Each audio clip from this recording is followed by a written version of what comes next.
That's the problem we're going to try and look at today, isn't it? How do I inspire my entire team to come with me on our journey? How do we get the very best out of the people that work for the organisation? A lot of the work we do with organisations, when you talk about inspiration and the importance of it, it makes sense. What brought Inspire to be one of the Start Inspiring values? So welcome to Beyond the Boardroom. Today we thought it would be really helpful for perhaps the next 3 months to talk about the values that we hold at Start Inspiring and why they're important to us. Our values are inspire, challenge and grow, and today we're going to just take one of those and really explore what they mean to us and why inspiration is so important in organisations. I love the word inspire. Thank God, that's had to. That's I know, it's really good, isn't it? That's what we're called. I think it's, I don't know, it in a word is just so inspiring, isn't it? That kind of feeling really full of what you're doing and excited and I'm going to give this my all because I really feel connected with what I'm doing. And I think that's it, isn't it? It's like an emotional connection to something means it's worth going after. Yeah. It's worth getting out of bed for. Absolutely. And I guess the challenge for leaders really is, how do I ignite that in every person that works for my organisation and get them to put that ignition towards the journey the organisation's going on? Absolutely. So that's the problem we're going to try and look at today, isn't it? So how do I inspire my entire team to come with me on our journey? In my own perhaps authentic way. I think sometimes we think jazz hands and kind of we talk about gravitas but actually what we know is anybody can be a brilliant leader. And actually we've seen some, globally we've seen some brilliant examples of that. And they, they're not necessarily leaders of organisations, but anyone can be a leader. So today we're going to talk about how can we be more inspirational for our team in a way that's authentic to us. Yeah, that's so nice. That inspiring a following of people. Doesn't need to be organisationally, does it? It could be in your community. Absolutely. It could be at home. But it's really a really fascinating thing for us to explore. Yeah. It's the problem in organisations, isn't it? It is a problem. And I think when we talk about things, I think this is like a lot of the work we do with organisations. When you talk about inspiration and the importance of it, it makes sense. Of course. And we all want that lofty height of being able to inspire a following. And you can talk in kind of technical terms about what you need to do to be able to really get that. But to unleash that emotional connection, you have to do certain things. And it's always harder in practice than it is just describing it, like have this great vision, connect people to it through their objectives. Actually, for me today, maybe it's looking at as a leader, how do I inspire? And actually, how do I inspire myself enough every day? And then how do I inspire? And I think we talked about it in an authentic way, because not everybody is extroverted. No. And not everybody is a feeler and not everybody is a thinker. We all have different preferences when we think about psychology and personality traits of human beings. So actually, how do I also inspire all those different people within my organisation and stay true to myself at the same time? Well, it's exactly that, isn't it? Because if you think think about preferences. I'm high yellow, likely to be more on a jazz hands end of the spectrum, and I've had to learn that depending on my audience, different people will like that about me or feel inspired by that part of me. And other people feel more inspired by calm, steady, honest parts of my leadership approach that don't actually need to be overexciting and giving everyone a high five. Yeah, absolutely. So as Inspire is one of our 3 values, what brought Inspire to be one of the Start Inspiring values? And the first, I guess. And the first, Yeah, and I think that's probably because we felt that was most important, not only for us as an organisation within ourselves, but what we do for other organisations. And for us is if you don't feel inspired, It's very hard to do your best work. Yeah. If you don't feel inspired by where you're going and the why you're doing it, then maybe it doesn't matter. And so we wanted to, our whole organisation is about growth. It's about scaling. It's about high performance. And we felt very much that you cannot inspire high performance. You can't reach those dizzy heights without having something inspirational. So for us, it was about how do we inspire someone every day to do something brilliant? And that was through our own vision. So where does Start Inspiring want to be? What's the purpose of Start Inspiring? Well, our why is to make work for everyone. We know that attracts some of the best talented people because they feel really passionate about that as a purpose. They are attracted to come to work for us or with us because they want to make a difference in the world of work. And so we're inspiring a following. We have an inspirational story. We have an inspirational plan that we all aspire to. And I think that's what gets us out of bed. That is why we get out of bed. That is why we get out of bed. That's exactly why we want to be an inspirer working for Start Inspiring. Exactly. And I mean, that does keep you on your toes because you cannot sit on your laurels. If you're going to be inspiring, it better be something new, something fresh, or something impactful. It doesn't always have to be new and fresh. But also recognising that inspiring people means you have to flex your style to meet theirs and inspire them in a way that works for them. And that's the whole purpose of making work for everyone. We are not robots. We are not the same. We have different thoughts, different feelings, different capabilities, different superpowers. And how do we use that real blend in a way that works? And obviously we then use that to work with clients that we work with to help them overcome the challenges they face in the many unique and different parts of industry that we work with. So although we tend to work with organisations at that level of maturity between start up and scale up, or they might be going through change or growth, we do also work with very big organisations and very small organisations. So really understanding them as an organisation, what they're trying to achieve, how can we help them to inspire their people to deliver. Because ultimately, any people function is there to do exactly that, isn't it? How do we get the very best out of the people that work for the organisation and for them to get the very best out of their time with the organisation too? And I think I'd say any leader's job is that.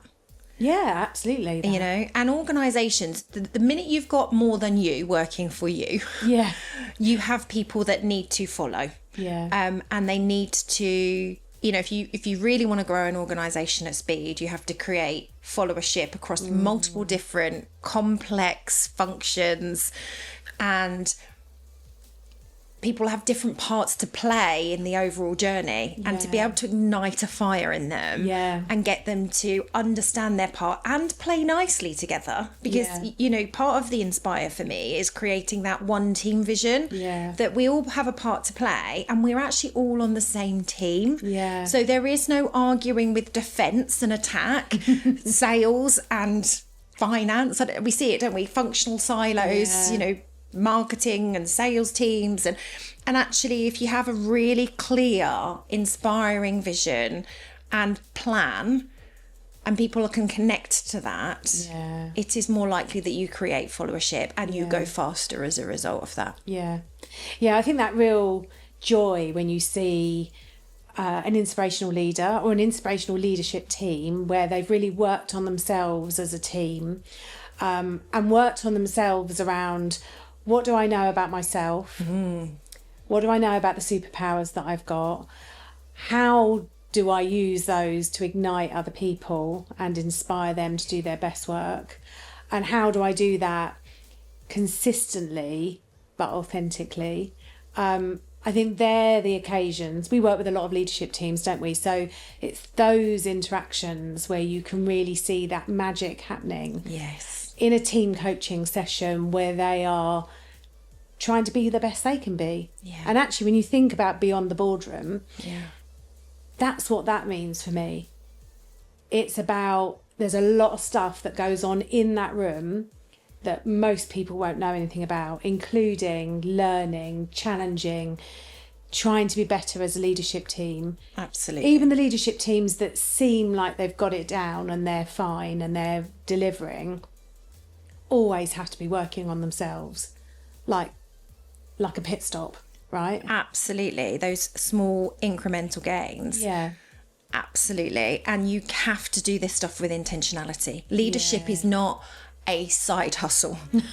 No. Inspiring your team, creating clarity, creating followership is not a side hustle. No, that is the role. This is the role. Yeah. But you're absolutely right. Really knowing and understanding yourself is such an important part of that. Yeah. So if we've got leaders listening to us right now and saying, yes, that's what I'm struggling with. I'm struggling with creating followership in my organisation. We are on this journey and it feels like no one else is following me at the speed that I need them to, or I feel like I'm even on a different pitch playing a different game at the moment.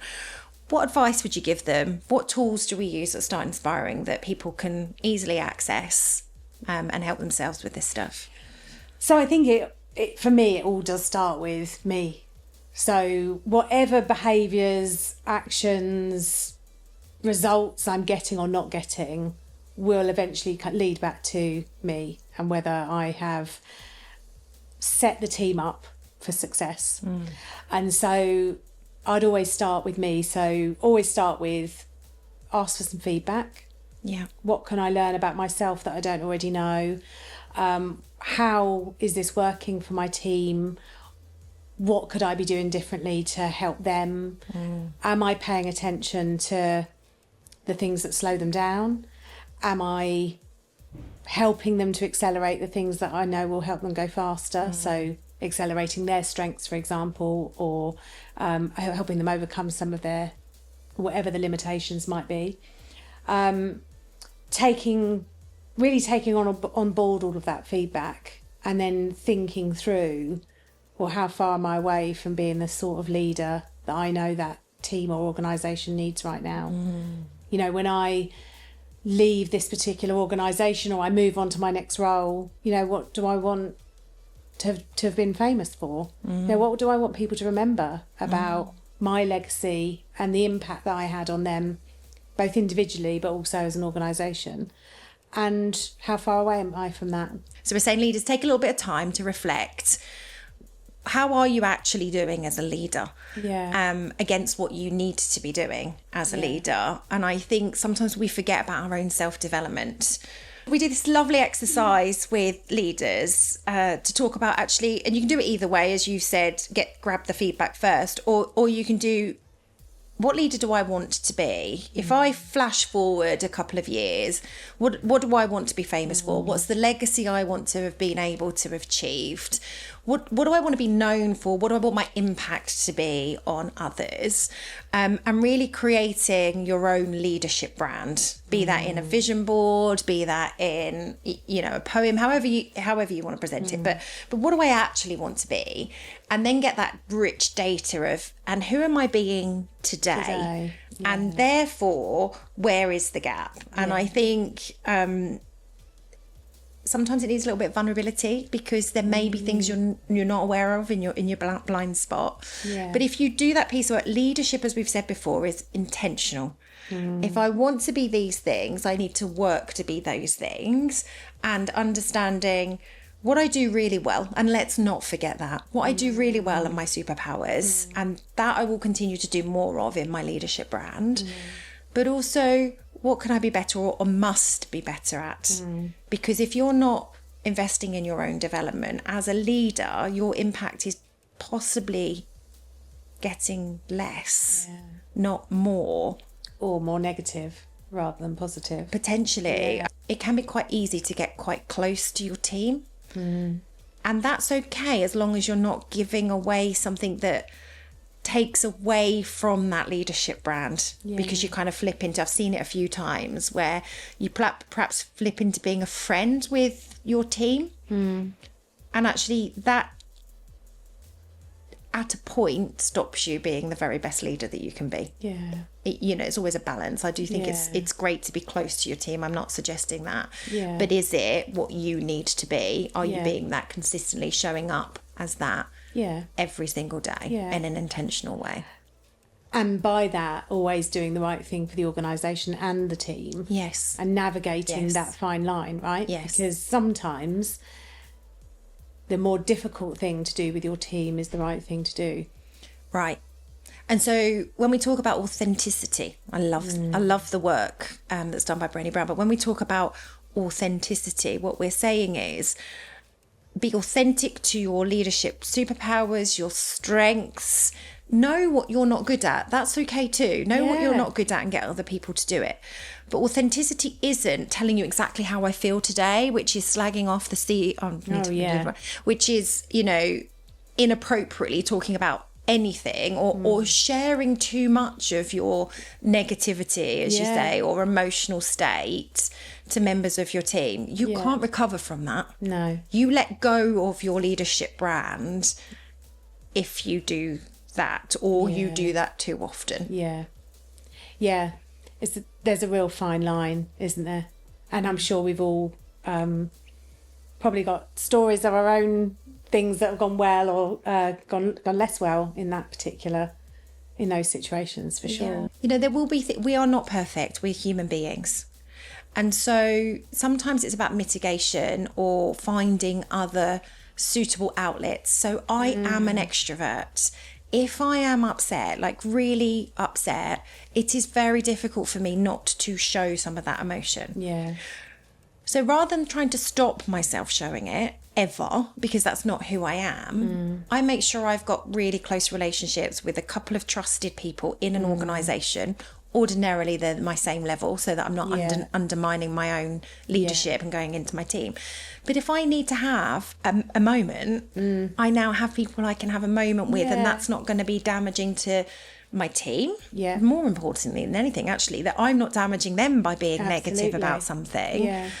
But I do have an outlet. And ordinarily, those people will pull me around and make me see that, maybe I'm only seeing things from my own perspective. And that actually, if I observe the others, and the more coaching I do of others, the more self-coaching you do. And you obviously start to see other people's perspectives, points of view. Yeah. But I think when we talk about that authentic leadership, that really also needs to be sticking in mind with what do you want to be famous for in your legacy.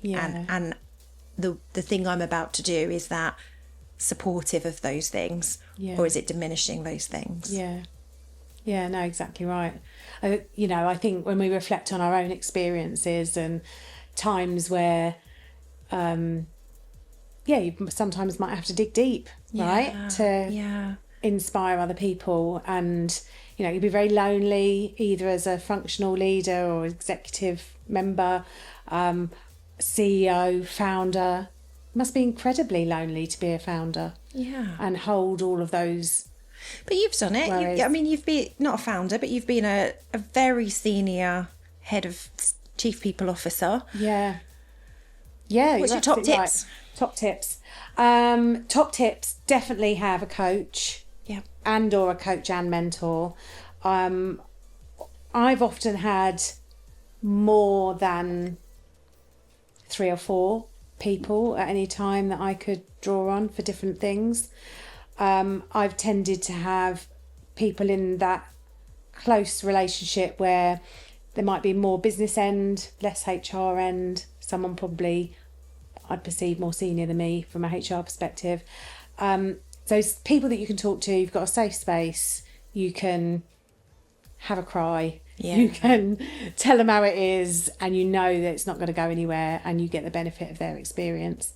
More mentoring. Other top tips, really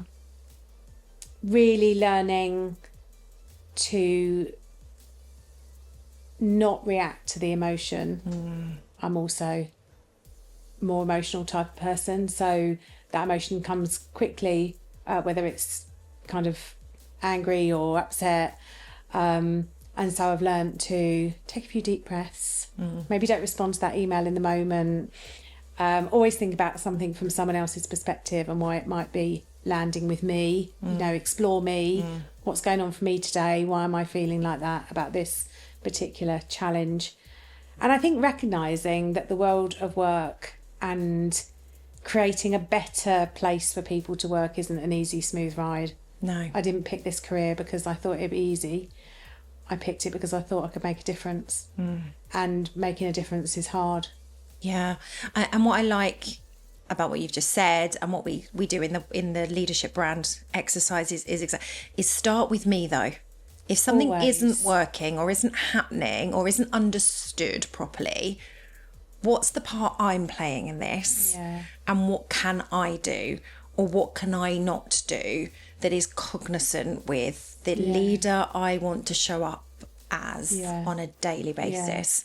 And that you can absolutely talk to your team about. If you think about your direct reports, how you will work to get to know them better, them getting to know you better, understanding, your own preferences, what you need from them. I mean, if you think about whenever you recruit someone, you recruit somebody to fill a gap you don't have, and being really clear about those needs for your team and for you. So, how about you? Top tips? Oh, I was actually just thinking about the other people's shoes because I think we behaviourally are similar, not the same, similar. And so my emotion was probably one of my top tips. I think my other top tip would be start with me again. So I know I am what's called a red yellow in insights discovery. So I can be quite direct. If I'm under pressure, especially time pressure, I can just get straight to the point, and it can come across as pretty blunt, and that would never be my intention. So I think very much about my impact on someone versus my intention, and then also very much about moving from me to we. What does my team need for me right now? And that might actually be for me to slow down and to take time and to ensure understanding and give them reflection time, which you can imagine when I'm getting impatient and I want stuff to happen, I'm having to be very aware of my emotional, physiological response to that and hold it at bay and give them space, because to get the best out of them, they need time to reflect and they need to be able to ask questions in a way where they don't feel they are irritating or frustrating me. And so I can't help but go back to it all starts here, and that self-awareness of me, who I am, who I want to be, but also what's my impact on others and what do they need me to be for them to be the best version of themselves. No, I think that's absolutely right. So I guess that's the gift we leave our listeners with today. Absolutely. Spend some time, think about who you are as a leader, who you want to be as a leader. How will you inspire your team to be the best they can be? And that all starts with me before you can move to the we. Yeah, and I would say be brutally honest with yourself. I think a number of us, myself included, have been leaders behaving badly at one point or another. And if we think we're the only ones that can see that, we are wrong. So if you're going to give yourself the best gift, it's actually put that mirror up and really see warts and all. And with that knowledge, move forward. Yeah. Nice. As difficult as it is. Your future self will thank you. As we've said here before. So to continue adding more value to our community, we have added a new segment, which is giving you the opportunity to ask us questions beyond the boardroom. So the first question in this series is... I'd really like some advice. As I have been developing into a leader, I know some of my behaviors have been less than great. Without leaving the organization, how can I turn my leadership around? It's a great question. Okay, so you have previously not been the best behaved leader. You call it leaders behaving badly, don't you? Leaders behaving badly. And now you really want to be, and you're going to stick in the same organisation. And how do you turn around that perception of you, I guess? Firstly, great that you've asked the question, and great that you want to work out how to turn that around, because so many leaders don't realise the impact they're having, right? No. And the other thing that happens is people leave and go and reinvent themselves and get to do it at the next place as a fresh new leader. So great to hear that someone wants to be able to make a difference right now where they are. Absolutely. And actually, I think humans can be very forgiving. I mean, there are some humans that don't forget, but most humans are quite forgiving and want you to do well. Yeah. So I would say the advice I would give is be honest. That's where I would start. Best relationships start with trust. I think in that situation, and actually I have had to do this, I would call myself out. I would say, you know what, this was me then, and that wasn't the best version of me. And I don't want to continue being that. I would do the exercise that we've perhaps presented in previous podcasts, which is really understand the leader you want to be. So who do you want to be famous for? How do you want to show up? What impact do you want to have on people? And maybe what's the legacy that you want to leave? And work backwards from that and talk with your team and share with them, this is who I want to be. And I also am very aware that I haven't always been that. So don't worry about giving me feedback, because feedback would be a gift and it would be really helpful. Can we sit today and talk about what I can do more of, what I can do less of, or what I can continue doing? So kind of a stop, start, continue for me to be the leader that I'm aspiring to be. Actually, having done that personally myself, people go back into your corner with you. And they're like, right, you've understood that you've perhaps not been the best person that you could be for us, for yourself.